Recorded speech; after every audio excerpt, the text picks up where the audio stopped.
سلیمان نے کہا کہ ملکہ کے امتحان عقل کے لیے اس کے تخت کی صورت بدل دو، دیکھیں کہ وہ سوج رکھتی ہے یا ان لوگوں میں سے ہے جو سوج نہیں رکھتے۔ پھر جب وہ آ پہنچی تو پوچھا گیا کہ کیا آپ کا تخت بھی اسی طرح کا ہے؟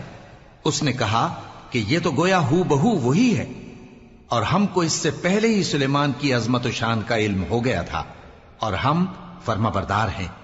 اور وہ جو اللہ کے سوا دوسروں کی پرستش کرتی تھی، سلیمان نے اس کو اس سے منع کیا کہ وہ کافروں میں سے تھی۔ اس کے بعد اس سے کہا گیا کہ محل میں چلیے۔ جب اس نے اس کے فرش کو دیکھا تو اسے پانی کا حوض سمجھا اور کپڑا اٹھا کر اپنی پنڈلیاں کھول دی۔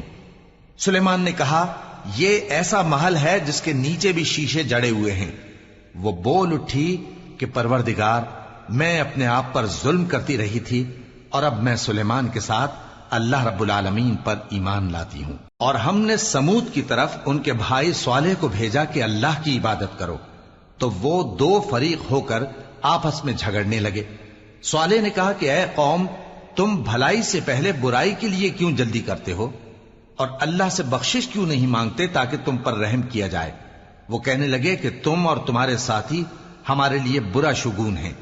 صالح نے کہا کہ تمہاری بدشگونی اللہ کے پاس ہے، بلکہ تم ایسے لوگ ہو جن کی آزمائش کی جاتی ہے۔ اور شہر میں 9 شخص تھے جو ملک میں فساد کیا کرتے تھے اور اصلاح سے کام نہیں لیتے تھے۔ کہنے لگے کہ اللہ کی قسم کھاؤ کہ ہم رات کو اس پر اور اس کے گھر والوں پر شبخون ماریں گے، پھر اس کے وارثوں سے کہہ دیں گے کہ ہم تو اس کے گھر والوں کے موقع ہلاکت پر تھے ہی نہیں، اور ہم سچ کہتے ہیں۔ اور وہ ایک چال چلے، اور ہم نے بھی ایک تدبیر کی، اور ان کو کچھ خبر نہ ہوئی۔ تو دیکھ لو کہ ان کی چال کا انجام کیسا ہوا۔ ہم نے ان کو اور ان کی قوم سب کو ہلاک کر ڈالا۔ اب ان کے یہ گھر ان کے ظلم کے سبب تلپٹ پڑے ہیں۔ جو لوگ علم رکھتے ہیں ان کے لیے اس میں نشانی ہے۔